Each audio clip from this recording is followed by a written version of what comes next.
Civil సర్వీసెస్కి prepare అయ్యే స్టూడెంట్స్కి ఉండే అనేకమైన కన్ఫ్యూషన్స్కి క్లారిటీ ఇచ్చే ప్రయత్నం ఈ ప్రోగ్రాం ద్వారా చేయాలనుకున్నాం. సాధారణంగా ఒక యాంకర్ కానీ లేకపోతే ఎమెచ్యూర్ స్టూడెంట్స్ కానీ నేను క్వశ్చన్స్ అడుగుతూ ఉంటాను, నేను ఆన్సర్స్ ఇస్తూ ఉంటాను. కొన్ని సందర్భాల్లో జయప్రకాష్ నారాయణ గారు లాంటి వాళ్ళతోటి డిస్కస్ చేసి ఇన్పుట్స్ను ఇన్సైట్స్ను స్టూడెంట్స్కి ఇచ్చే ప్రయత్నం చేస్తూ ఉంటాం.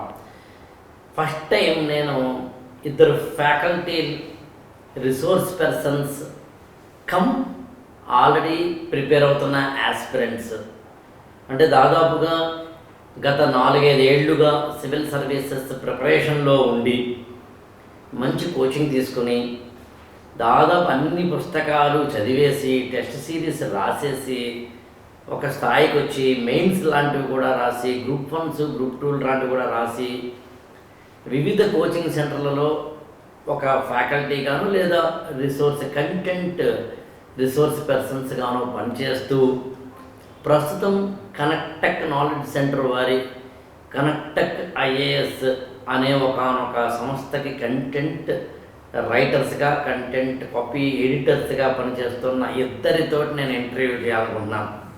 సాధారణంగా నన్ను ఎవరిని ఇంటర్వ్యూ చేస్తారో నేను సరదాగా వాళ్ళు ఇంటర్వ్యూ చేయడం లేదా డిస్కస్ చేయడం అనేది ఈ ప్రోగ్రామ్ యొక్క ప్రధాన ఉద్దేశం. Thank you so much Shakul and Nagamani. Thank you sir, pleasure is ours. మా ప్రోగ్రామ్కి వచ్చినందుకు. ఇవాళ స్టూడెంట్స్ ఒకప్పుడు మేము చదువుకునేటప్పుడు ఓన్లీ కోచింగ్ అన్న పదం మాత్రమే ఉండేది. అందులో కూడా మళ్ళీ కన్ఫ్యూజన్ ఏం లేదు, ఆన్లైన్ ఆఫ్లైన్ హైబ్రిడ్ ఏం లేదు. వెళ్తే ఢిల్లీ వెళ్ళాలా లేకపోతే హైదరాబాద్ వెళ్ళాలా. ఇవాళ ఆన్లైన్ కోచింగా ఆఫ్లైన్ కోచింగా, హైదరాబాద్ ఢిల్లీయా, మెంటరింగ్ తీసుకోవాలా, సెల్ఫ్ స్టడీ చేస్తే సరిపోతుంది కదా. ఆల్రెడీ ఇంటర్నెట్లోనే కావాల్సినంత కంటెంట్ దొరుకుతున్నప్పుడు, ఫ్రీగా గైడెన్స్ కూడా దొరుకుతున్నప్పుడు యూట్యూబ్లో, మళ్ళీ నేను ఎందుకు ఒక కోచింగ్ తీసుకోవాలి లాంటి కన్ఫ్యూషన్స్ అనండి లేదా అజంప్షన్స్ అనేవి స్టూడెంట్స్కి ఉన్నాయి. నాకు మీరు చెప్పండి స్ట్రైట్గా, మీరు ఆల్రెడీ వాజీరామ్లో కోచింగ్ తీసుకున్నవారు, మీరు వివిధ కోచింగ్ సెంటర్లకి కంటెంట్ రైటర్గా పనిచేస్తూ ఇప్పుడు కనెక్టెక్ తోటి పని చేస్తున్న వాళ్ళు, అన్నిటికన్నా ఇంపార్టెంట్ మీరు ఆల్రెడీ మెయిన్స్ లాంటివి లేదా గ్రూప్ 1 లాంటి గ్రూప్లో రాసి ఉన్నవారు. సింపుల్ క్వశ్చన్ అడుగుతాను, కోచింగ్ బెస్టా, మెంటరింగ్ బెస్టా, సెల్ఫ్ స్టడీ బెస్టా?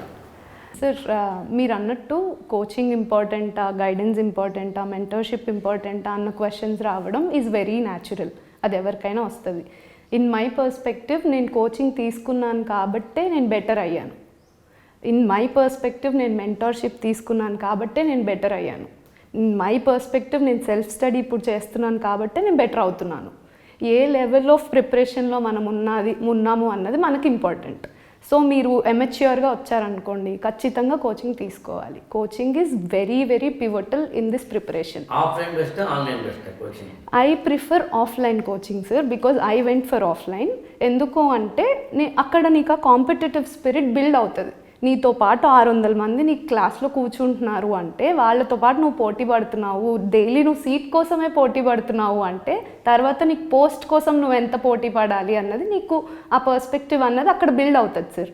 నీకు అక్కడ బర్నింగ్ డిజైర్ ఎంత ఉన్నా ఎక్స్టర్నల్ ఫ్యాక్టర్ నీకు పుష్ చేస్తున్నప్పుడు it will help you in preparation better. మరి ఎందుకు ఈ సెల్ఫ్ స్టడీ మెంటరింగ్ లాంటి పదాలు వచ్చాయంటారు? అంటే సార్, కోచింగ్ అన్నది ఇప్పుడు నువ్వు సెకండ్ ఇయర్ ప్రిపేర్ అవుతున్నావు, సెకండ్ ఇయర్కి మళ్ళీ నువ్వు కోచింగ్ తీసుకోలేవు కదా సార్. నువ్వు ఆల్రెడీ ఒక అటెంప్ట్ ఇచ్చావు, కానీ నీకు తెలియట్లేదు నువ్వు ఎక్కడ తప్పు వెళ్తున్నావు, where did you go wrong అన్నది నీకు అర్థం అవ్వట్లేదు. అలాంటి టైంలోనే గైడెన్స్ కానీ మెంటార్ కానీ ఇంపార్టెంట్ అని నేను బిలీవ్ చేస్తాను. అలాంటప్పుడు మెంటార్షిప్ విల్ హెల్ప్. అంటే ఆల్రెడీ కోచింగ్ తీసుకున్న వాళ్ళకి మెంటర్షిప్ ఉండి తీరాలా, మనకు పైన పర్లేదా? ఉండి తీరాలి అని మాత్రమే నేను నమ్ముతాను సార్. మీరు అన్నారు ఇందాక ఫ్రీగా చాలా కంటెంట్ ఉంటుంది, ఫ్రీగా గైడెన్స్ ఉంటుంది అని. Anything that comes free is dangerous అని నేను నమ్ముతాను. Because anything that comes free is dangerous అని నేను నమ్ముతాను. ఎందుకంటే ఆ ఫ్రీగా వచ్చింది ఎక్కడ ఎప్పుడు ఎంతవరకు ఫ్రీగా తీసుకోవాలి అన్న క్లారిటీ మనకు ఉండదు. ఆ క్లారిటీ మనకు కావాలి అంటే మనకు ఒక గురువు కానీ మెంటార్ కానీ గైడ్ కానీ ఉండాలి. అది తప్పనిసరి అని నేను నమ్ముతాను. సో ఇప్పుడు మేడం చెప్పినట్టు I agree with her sir. Most of the part తను చెప్పినట్టు కోచింగ్ అనేది నెసరీ ఒక పాయింట్ తర్వాత. అండ్ మోర్ ఓవర్ మనం చూసుకుంటే నా పర్సనల్ ఎక్స్పీరియన్స్ నుంచి ఈ సెంట్రల్ సిలబస్ ఎన్సీఆర్టీ సిలబస్ అవి ప్రిపేర్ అయిన వాళ్ళ వరకు ఇట్స్ ఓకే, కానీ మన స్టేట్ సిలబస్లో చూసుకుంటే అంత యూపీఎస్సీ రిలవెంట్ కానీ ఎక్కువ emphasise on science and social కానీ తక్కువ ఉంటుంది సార్. సో ఎవరైతే ఈ స్టేట్ సిలబస్ నుంచి వచ్చారో, ఆ బ్యాక్గ్రౌండ్ నుంచి వచ్చారో, వాళ్ళకి ఖచ్చితంగా ఒక ఎన్సీఆర్టీ ఫౌండేషన్ కావాలి, అలానే ఒక కోచింగ్ కావాలి. సో ఈ స్టార్టింగ్ బేసిక్స్ వరకు మనకి కోచింగ్ కవర్ చేస్తుంది. ఒక 1.5 year కోచింగ్ అయిపోయిన తర్వాత మనం we can go into self study as well as mentorship sir. అదే నేను కూడా సాధారణంగా ఏమంటానంటే first offline coaching is preferable. అవును సార్. ఎవరైనా మొట్టమొదటిగా ఫీల్డ్లోకి దిగుతుంటే ఆఫ్లైన్ కోచింగ్కి వెళ్ళడం అనేది ద బెస్ట్ ఆప్షన్. అవును సార్. అది ఫౌండేషన్ లాంటిది, పునాది. అవును. ఆ తర్వాత నెమ్మదిగా పిల్లర్స్ను బీమ్స్ లేపే సమయానికి కావాలంటే ఎవరైనా ఒక మెంటర్షిప్ పెట్టుకోవాలి. అవును. అవును సార్. సో నేను ఇందాక మిమ్మల్ని అడిగాను, మెంటర్షిప్ అనేది ఎందుకు ఇవాళ ఒక కాయిన్ అయింది, అంతకుముందు లేనిది అన్నప్పుడు నాకు తెలిసి 3 కారణాలు ఉన్నాయి.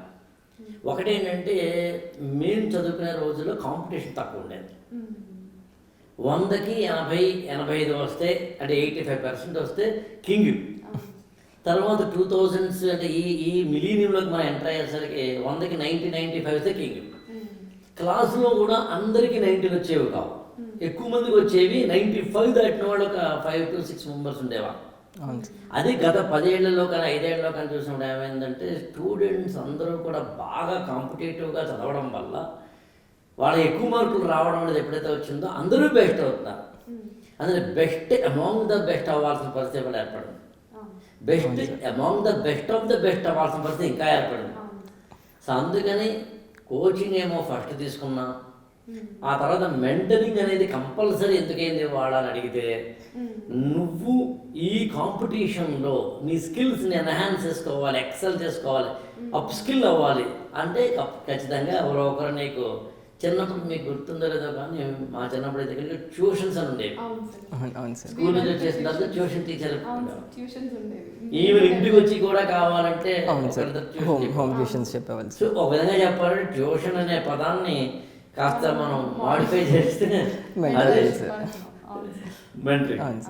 మెంటరింగ్ రెండవ కారణం అంటే ఇవాళ మనం ఎంత కాదు అనుకున్నా మన ఎడ్యుకేషన్ సిస్టమ్ ఒక మల్టీ స్కిల్ ఓరియంటెడ్గా కానీ, స్టూడియస్ స్టూడెంట్స్ని తయారు చేయడం కానీ, ఎడ్యుకేషన్ అంటే ఒక కాన్సెప్ట్తో చదవాలి, ఒక ఏదైనా ఒక క్వశ్చన్ అడిగితే మన ఆన్సర్ చెప్పగలిగేలా అని మార్కులు మాత్రమే కాదు అనే ఒక ధోరణి ఇవాళ ఎడ్యుకేషన్ లేదు. అది మనకి ఇంటర్మీడియట్ నుంచే పోయింది. మనకి కార్పొరేట్ కాలేజీలు ఎప్పుడైతే వచ్చినాయో మార్కులు వస్తే చాలు, ఐఐటీలో ర్యాంక్ వస్తే చాలు, ర్యాంక్ వచ్చిన తర్వాత ఏదో బీటెక్లో ఎక్కడ చదివితే చాలు, అయిపోయిన తర్వాత ఓకే 4 ఏళ్ళు 4 ప్రాజెక్టులు చేసేసాం, అయిపోయింది. ఆ ప్రాజెక్ట్ కూడా వీడు తయారు చేసిన ఉండదు, అంతకుముందు సీనియర్ తయారు చేసిన. ఇలాంటి ఒక ఎడ్యుకేషన్ని సబ్ స్టాండర్డ్ అధపాతాళానికి తొక్కేసిన ఈ రోజుల్లో మెంటర్ చాలా అవసరం. ఎందుకంటే ఐఏఎస్ ఎగ్జామినేషన్ ప్రిపేర్ అవ్వడం అంటే అంత ఈజీ కాదు. ఇక మూడవది ఏంటంటే ఇవాళ సోషల్ మీడియా డిజిటల్ రెవల్యూషన్ వల్ల షాకుల్లా నాగమణి గారు మల్టిపుల్ ఆప్షన్స్ స్టూడెంట్స్కి వచ్చేసినాయి. కంటెంట్ బాగా ఫ్రీగా దొరుకుతుంది, గైడెన్స్ ఇచ్చే యూట్యూబ్ ఛానల్స్ చాలా వచ్చేసినాయి. దీనివల్ల స్టూడెంట్ కన్ఫ్యూజ్ అయ్యే అవకాశం. గుర్రానికి గంతలు కట్టి నడిపిస్తారు. ఆ గంతలు కట్టి ఎందుకు నడిపించాలి అంటే మల్లె తీగ ఏదైనా వేసినప్పుడు దానికి పైన ఇలా కడతారు తాడు, లేదా ఏదైనా దోశ ఏదైనా పాదులు అంటాం, అది కట్టినప్పుడు దాని కింద రాయి కడతారు. అంటే అది డీవియేట్ అవ్వకుండా ఒక స్ట్రైట్ లైన్లో ఉండేందుకు వీలుగా. అట్లా ఇవాళ మెంటర్ ఎందుకు అవసరం ఏర్పడ్డారు అని అడిగితే ఒకే ఒక సింగిల్ ఆన్సర్ చెప్పాలి అంటే మనకి డీవియేషన్స్ అయ్యే అవకాశం ఎక్కువ అవ్వడం వల్ల ఎవరు చెప్పింది రైతే. ఏకం సత్ విప్రా బహుదా వదంతి అంటే ఉపనిషత్తు. సత్యం ఒకటే, కానీ ఎవరు పండితులు వాళ్ళ యొక్క దృక్కోణంలో చెప్తారు. సో ఈ దృక్కోణాలు మారినప్పుడు స్టూడెంట్ కన్ఫ్యూజ్ అవుతారు. కాబట్టి ఇవాళ మెంటరింగ్ అనేది అవసరమైంది యాక్చువల్గా. అదే సార్, ఇందాక నేను చెప్పినట్టు మీరు ఎంత సెల్ఫ్ స్టడీ చేస్తున్నా మెంటార్ అన్న వాళ్ళు ఖచ్చితంగా ఉండాలి.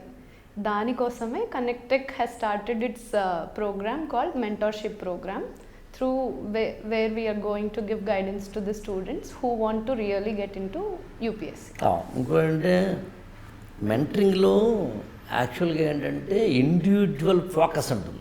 అవును సార్. అవును సార్. పర్సనల్ నువ్వేంటి, నీ స్ట్రెంగ్స్ ఏంటి. అవును సార్.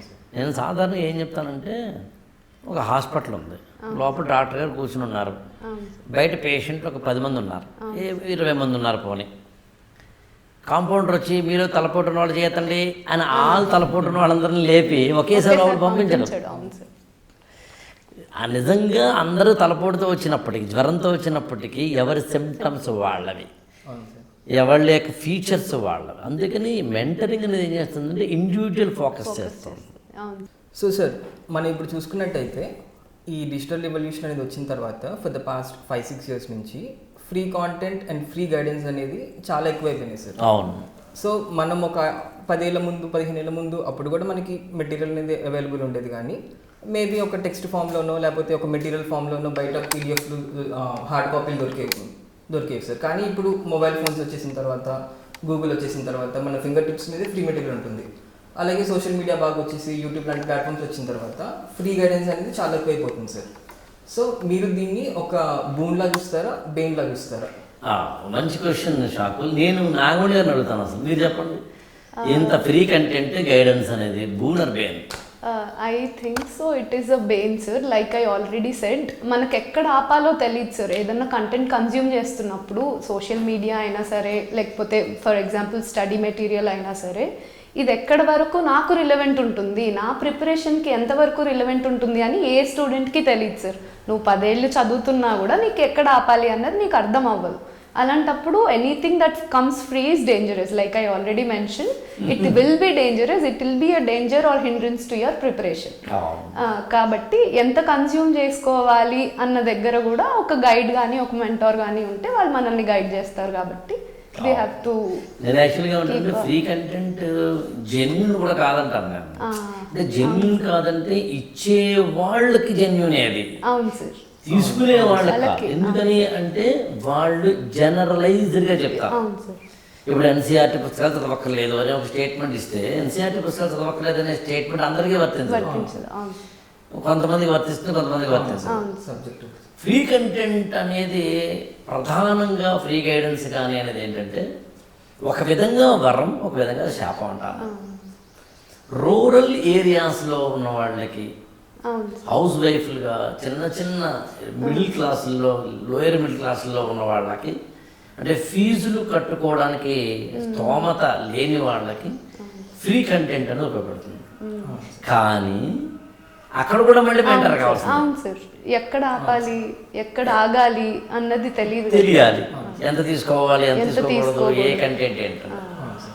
నేను దీన్ని చిన్న ఫార్ములా చేశాను యాక్చువల్గా. అంటే ఫ్రీ కంటెంట్ అనే దానికి సంబంధించిన చిన్న ఫార్ములా.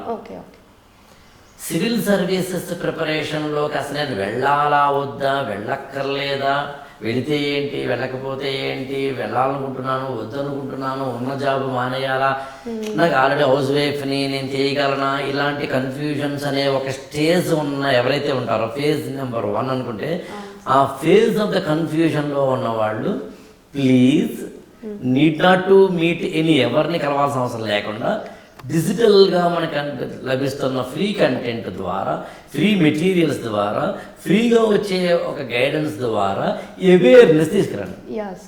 అక్వైంటెన్స్ అండ్ అవేర్నెస్ కోసం తీసుకో. Step number 1. స్టెప్ నెంబర్ 2 ఏంటంటే, ఈ ఫ్రీ కంటెంట్ అనే దాని ద్వారా, ఫ్రీ గైడెన్స్ ద్వారా మాత్రమే ఐఏఎస్ అవ్వాలనే దుస్సాహసం వద్దు. It's very dangerous.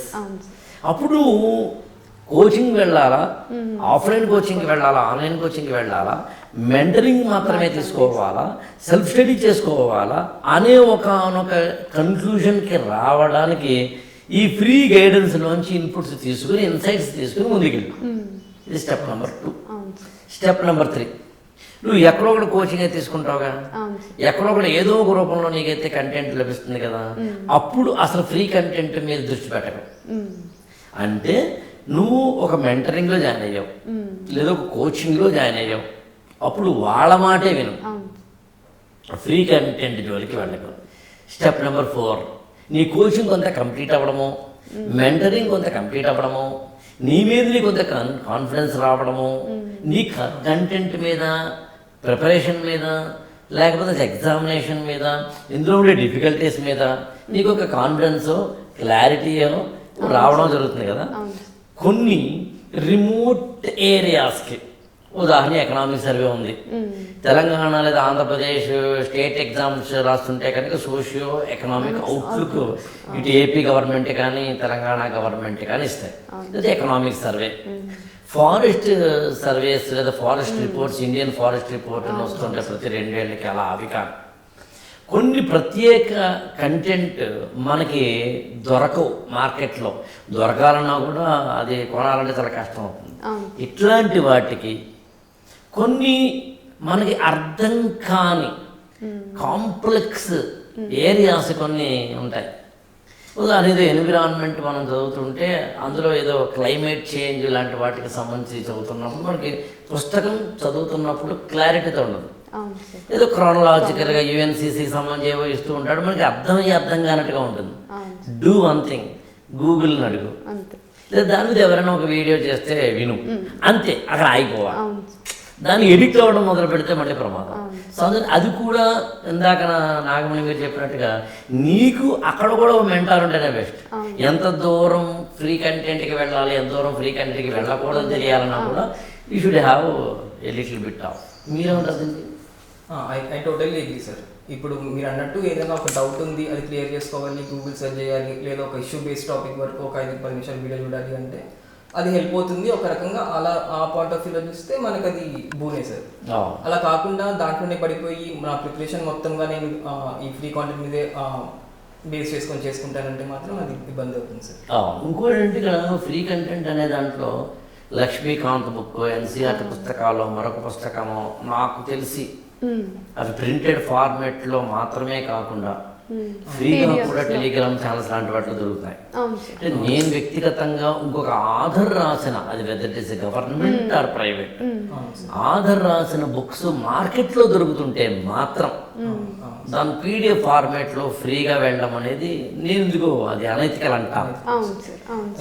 అంత డబ్బు లేకపోయినా ఏమైనా లక్ష్మీకాంత్ పుస్తకం మార్కెట్లో కొన్ని చదవడమే సరైన పద్ధతి. మార్కెట్లోనే దొరకనప్పుడు that is different story. But ఏదైనా నేను చెప్పగలిగేది ఏంటంటే స్టూడెంట్స్కి ఫ్రీ కంటెంట్ అనే దానికి మాత్రం ఎడిక్ట్ అవ్వకండి.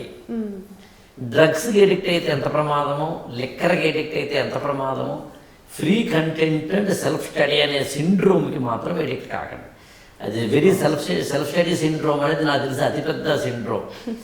అందుకని ఇంకోటి ఏంటంటే మనము వెళుతున్నప్పుడు, మన యొక్క జర్నీలో వెళ్తున్నప్పుడు ఎవరో ఒకరు మన స్ట్రెంగ్స్ అండ్ వీక్నెసెస్ చెప్పకపోతే, ఎవరో ఒకరు మనం రివ్యూ చేయకపోతే, ఎవరో ఒకరు మనం క్రిటిసైజ్ చేయకపోతే అక్కడ we can't give full fledged అంటే మన స్ట్రెంగ్త్ని మనం, మన ఎనర్జీని, ఎఫర్ట్ని పెట్టలేం. అప్పుడు రిజల్ట్ కూడా రాదు. ఇప్పుడు నేను 4-5 ఇయర్స్గా ప్రిపేర్ అవుతున్నాను కదా సార్. నేను ఇప్పటికి చాలా టెస్ట్ సిరీసే ఇచ్చాను, ఇవ్వలేదు అని కాదు.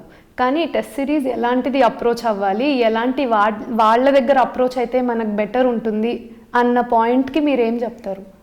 టెస్ట్ సిరీస్ విషయంలో నేనేమంటానంటే 4 స్టెప్స్ ఉంటే బెస్ట్ అంటాను నేను. Okay sir. స్టెప్ నెంబర్ 1 ఏంటంటే టెస్ట్ సిరీస్ అనేవి ప్రైమరీ టెస్ట్ సిరీస్ అని ఉంటాయి, బేసిక్స్. ఉదాహరణకి ఎన్సీఆర్టీ ఏదో 6th క్లాస్ లెసన్స్ అన్ని పూర్తి చేశారు మీరు. So only 6th class NCERT history అని ఉదాహరణ అనుకుంటే హిస్టరీ మీద మాత్రమే టెస్టులు దొరుకుతాయి. అంటే నా ఉద్దేశం ఎన్సీఆర్టీ దొరుకుతాయి, history, economics, geography, lesson wise టెస్టులు దొరుకుతాయి. అవి చేయడం మొదటిది. అది అవి చేయడానికి నాకు తెలిసి ప్రత్యేకంగా ఎవరి మీద ఆధారపడాల్సిన అవసరం లేదు. మార్కెట్లో ఆ టెస్ట్ సిరీస్ బుక్స్ దొరుకుతాయి, అవి కొనుక్కొని ప్రాక్టీస్ చేసుకోవచ్చు. వాటిని యాక్చువల్గా టెస్ట్ అనే పెద్ద పదం వాడకుండా నేనైతే ఏమంటానంటే ప్రాక్టీస్ బిట్స్ అంటే బాగుంటుంది. తర్వాత నెక్స్ట్ లేయర్లో సాధారణంగా మనకి బుక్ వైజ్ అంటే లక్ష్మీకాంత్ బుక్ మీద మాత్రమే, రమేష్ సింగ్ బుక్ మాత్రమే మనకి టెస్ట్ సిరీస్ అని చెప్పి మార్కెట్లో దొరుకుతాయి. ఒక రివిజన్ అయిపోయిన తర్వాత, వీరైతే సెకండ్ రివిజన్ అయిపోయిన తర్వాత, ఆ పుస్తకం మొత్తం అంతా చదివేసిన తర్వాత దాని మీద కాంప్రహెన్సివ్ టెస్ట్లను ఉంటాయి, అవి చేస్తే బాగుంటుంది. ఇక థర్డ్ స్టెప్ ఏంటంటే క్వాలిటీ స్టాండర్డ్ టెస్టులు మాత్రమే ఇచ్చే 1 లేదా 2, మ్యాక్సిమం 1 చాలు, ఒక టెస్ట్ సిరీస్కి సంబంధించి వాళ్ళ దగ్గర జాయిన్ అవ్వడం. ఇంకా ఫోర్త్ ఏంటంటే గ్రాండ్ టెస్టులు. అవును సార్. నేను ఎప్పుడు కూడా గ్రాండ్ టెస్ట్లు ఏమంటానంటే కొంచెం authentic, well established, qualitative, standard, branding ఉన్న చోట మాత్రమే టెస్ట్ సిరీస్ తీసుకోండి. ఈ 4 స్టెప్స్లో మొదటి 3 కొంచెం మార్కెట్లో అవైలబుల్గా ఉండే వాటిలోంచి తీసుకోవచ్చు, కానీ 4th స్టెప్ జరిగేసరికి మాత్రం బీ కేర్ఫుల్. ఒక స్టాండర్డ్, అది పైగా అక్కడైతే 2 లేదా 3 అంటాను నేను, అంటే 2-3. ఇప్పుడు మీకు కూడా తెలిసే ఉంటుంది, ఇప్పుడు ఓన్లీ టెస్ట్లు మాత్రమే పెట్టే వాళ్ళ పేరు ప్రైవేట్ సంస్థలు కాబట్టి మనం చెప్పకూడదు, కానీ బట్ ఖచ్చితంగా ప్రైవేట్ సంస్థలు చాలా ప్రత్యేకంగా ఓన్లీ టెస్ట్ సిరీస్ మాత్రమే, ఓన్లీ మెటీరియల్స్ మాత్రమే, ఓన్లీ సినాప్సిస్ మాత్రమే అందిస్తున్న పబ్లికేషన్స్ అనండి, లేదా వాటికి సంబంధించిన రిసోర్సెస్ అనండి, అవుట్ సోర్సింగ్ అనండి, ఇవాళ స్టార్ట్ అయింది. యాక్చువల్గా దాదాపు 10 ఏళ్ళ నుంచి ఉంది ఆ టైప్ ఆఫ్ నేను యాక్చువల్గా. మీరేమంటారు శాఖలు దీని మీద? టెస్ట్ సిరీస్ ఎలాగా ఏంటంటారు? I 100% agree with you sir. మనకి మీరు అన్నట్టు ప్రతి స్టేజ్ ఇంపార్టెంటే, అండ్ మోర్ ఓవర్ ఈ లాస్ట్ స్టేజ్ మీరు ఏదైతే చెప్పారో గ్రాండ్ టెస్ట్ స్టేజ్, అది చాలా అంటే చాలా ఇంపార్టెంట్ సార్. సో మీరు అన్నట్టు ఒక రెప్యూటెడ్ ఇన్స్టిట్యూట్లోనే తీసుకోవాలి. అండ్ ఇప్పుడు అగైన్ మనకి ఫ్రీ కాంటెంట్, ఫ్రీ గైడెన్స్ ఇందాక ఏదైతే మనం మాట్లాడుకున్నామో, ఈ టెస్ట్ సిరీస్ కూడా మనకి అవైలబిలిటీ బాగా వచ్చేస్తుంది సార్ ఇప్పుడు. సో అది కూడా మనం కేర్ఫుల్గా చూస్ చేసుకొని ఏది మంచిది ఏది కాదు అని చెప్పి మనం ఫిల్టర్ చేసుకోగలగాలి, చేసుకొని కరెక్ట్ సిరీస్ని ఫాలో అవ్వగలగాలి సార్. అంటే టెస్ట్ సిరీస్ దగ్గర కూడా మెంటర్ ఉండాలేమో కదా? అంతే కదా సార్, డెఫినెట్లీ ఉండాలి sir. That's how you will learn. నువ్వు ఎక్కడ తప్పు వెళ్తున్నావు, ఎక్కడ రైట్ చేస్తున్నావు అన్నది వాళ్ళే మీకు చెప్తారు కదా సార్. మెయిన్స్ టెస్ట్ సిరీస్ అయినా సరే, ప్రిలిమ్స్ టెస్ట్ సిరీస్ అయినా సరే, మీరు మెయిన్స్ ఆన్సర్ రాస్తారు, ఏదో మీరు 10 పాయింట్లు పెట్టుకుని రాస్తారు. ఒక మెంటార్ ఉంటే ఆయన నీకు ఇంకో 5 పాయింట్లు చెప్తారు. నీకు ఎగ్జామ్లో నీకు 7 పాయింట్లు గుర్తు రావాలి అంటే ఈ 15లో 7 గుర్తు రావటం బెటరా, నీ దగ్గర ఉన్న 10లో 7 గుర్తు రావట్లేదని నువ్వు కొట్టుమిట్టాడటం బెటరా? సో అలాంటి పాయింట్స్ మనకు ఉండాలి అంటే మనకు ఒక గైడ్ ఉంటే దట్ విల్ హెల్ప్. కాబట్టి అంటే నాకు అర్థమైంది ఏంటంటే ఓవరాల్గా బిగినింగ్ ఆఫ్ అంటే ఫస్ట్ డే నీ ప్రిపరేషన్లో మొదటి రోజు నుంచి నువ్వు ముస్సోరికి వెళ్ళేంత వరకు మధ్యలో నువ్వు కోచింగ్లో జాయిన్ అవ్వచ్చు. అవును సార్. 5-6 ఫ్యాకల్టీల క్లాసులు విని ఉండొచ్చు, మెటీరియల్స్ ఎక్కడైనా తీసుకుని ఉండొచ్చు, exclusive current affairs free magazines ఏవైతే ఉన్నాయో వాటినైనా తీసుకుంటూ ఉండొచ్చు. అనేకమైన పుస్తకాలు, లక్ష్మీకాంత్ పుస్తకం లేకుండా అసలు క్వాలిటీ ఏం లేదు. నాకు తెలిసి ఆల్ సక్సెస్ఫుల్ క్యాండిడేట్స్ ఎవరైనా సరే ర్యాంక్ కూడా లక్ష్మీకాంత్ పేరు చెప్పాల్సిందే. సో ఇట్లా టెస్ట్ సిరీస్ 3-4 చోట్ల జాయిన్ అయి ఉండవచ్చు, ఆ టెస్ట్ సిరీస్ ఇచ్చేవాడు వేరే ఉండవచ్చు. ఇలా ఎన్ని రకాలుగా ఉన్నా ప్యారలల్గా నీ పక్కన నిలబడి ఏ టెస్ట్ రాయాలి మానాలి, ఎప్పుడు టెస్ట్ రాయాలి మానాలి, ఎక్కడ కోచింగ్ తీసుకోవాలి మానాలి, ఏ బుక్ చదవాలి మానాలి, ఏ కరెంట్ అఫైర్స్ చూడాలి మానాలి, ఏ న్యూస్ పేపర్ చదవాలి మానాలి, ఇట్లా నువ్వు నీ ప్రిపరేషన్లో డూస్ అండ్ డోంట్స్ ప్రతి చోట కూడా నువ్వు ఏ అడుగు ముందుకు వేయాలన్నా ఒక మెంటార్ అయితే ఉండి తీరాల్సిన ఒక పరిస్థితిలోకి మనం వచ్చాం. So mentoring is very very important అని చెప్పొచ్చు.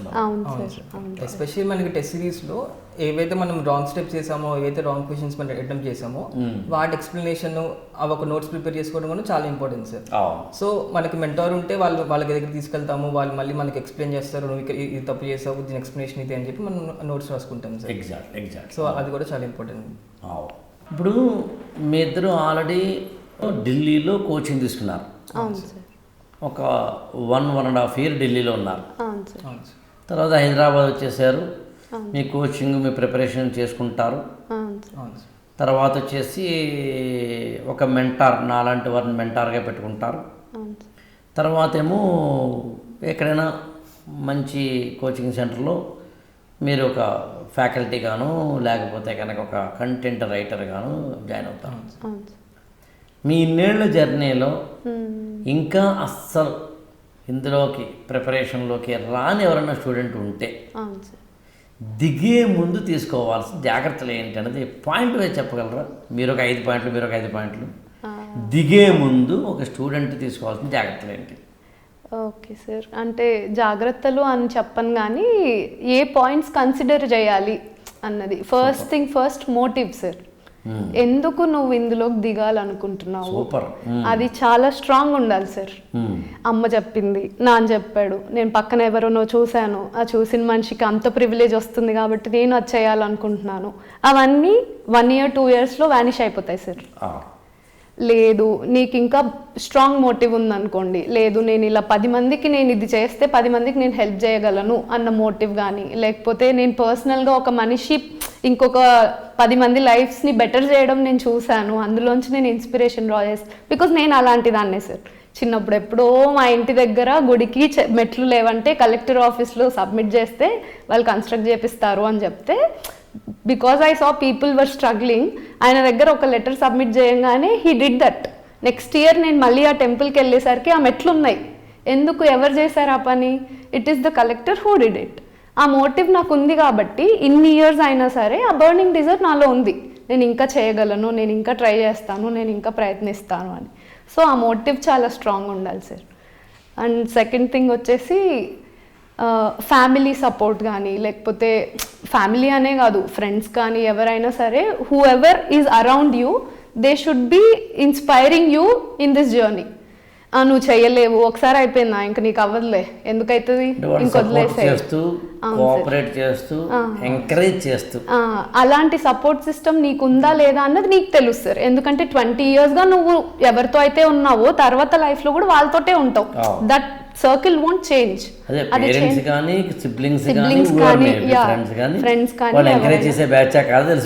అవును సార్, మనకు తెలుస్తుంది అది. ఎందుకంటే this is not an easy thing sir. First అటెంప్ట్లో కొంతమందికి వస్తుంది, లేదా 6th అటెంప్ట్లో కొంతమందికి వస్తుంది, కొంతమందికి 9th అటెంప్ట్లో వస్తుంది.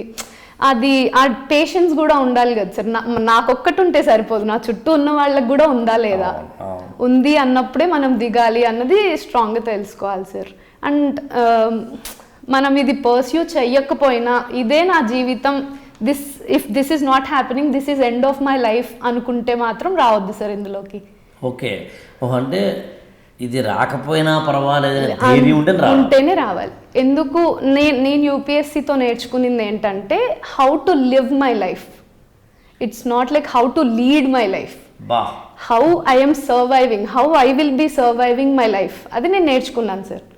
So for me it is important. దీనిలో ఒక చిన్న తిరకాసు ఉంది, అదేంటంటే ఐఏఎస్ రాకపోయినా నేను బతకగలను అన్నప్పుడు మనకి మోటివేషన్ దెబ్బతిందంటావా? లేదు సార్, మోటివేషన్ ఎందుకు దెబ్బతిన్నదో కూడా నేను చెప్తాను సార్. నీకు ఆ బర్నింగ్ డిజైర్ ఉంది సార్, నువ్వు ఖచ్చితంగా అవ్వాలి అన్న బర్నింగ్ డిజైర్ తోటే నువ్వు చదువుతున్నావు. కానీ ఇప్పుడు కొన్ని lakhs of people రాస్తున్నారు సార్, కానీ పోస్ట్ ఉన్నది 1000 sir. It is humanly impossible to satisfy everybody. ఇప్పుడు 1 lakh మెంబర్స్కి నువ్వు పోస్టింగ్ ఏమి ఇవ్వట్లేదు కదా సార్. ఆ 99,000లో నేను ఉన్నానని, నేను ఫెయిల్యూర్ అని నన్ను నేను తీసి పారేసుకోలేను కదా సార్.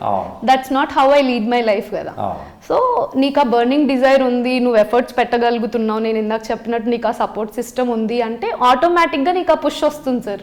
నాకు ఇంత హెల్ప్ దొరుకుతున్నప్పుడు I will definitely do it. నాకు ఉన్నంత వరకు నేను శాయశక్తిలో ప్రయత్నిస్తాను, ఖచ్చితంగా సాధిస్తాను. కానీ అదే నేను చెప్పిన పాయింట్ ఏంటంటే, ఇఫ్ అట్ ఆల్ నీ అటెంప్ట్స్ అన్నీ అయిపోయినా కూడా you don't have to feel like the sky is not falling on me. It's not like ఏదో ఇంకా అయిపోయింది, దీంతో జీవితం అయిపోయింది అని కాదు. We do have alternative opportunities, we do have alternative careers to pursue. అలా కూడా మన మైండ్ సెట్ నాలెడ్జ్ వస్తుంది. అదే సార్, ఆ పర్సనాలిటీ కూడా nurture, exactly sir, personality develop అవుతుంది sir. As you proceed in your exam preparation, you will only understand, okay ఈ ఫెయిల్యూర్ని నేను ఇలా తీసుకోవాలా, ఈ ఫెయిల్యూర్ని నేను ఇంత తీసుకోవాలి, దీన్ని ఇక్కడ ఆపేయాలి, దీని తర్వాత లైఫ్ ఉంది అన్నది మనం అర్థం చేసుకోగలగాలి sir. These are my points. First ఈ స్ట్రెంగ్స్ అన్నది ఏంటి అన్నది నువ్వు చూసుకోవాలి. ఆ స్ట్రెంగ్స్ మీద ఫోకస్ చేసుకుని ప్రిపరేషన్ స్టార్ట్ చేస్తే. షకుల్ మీరేమంటారు?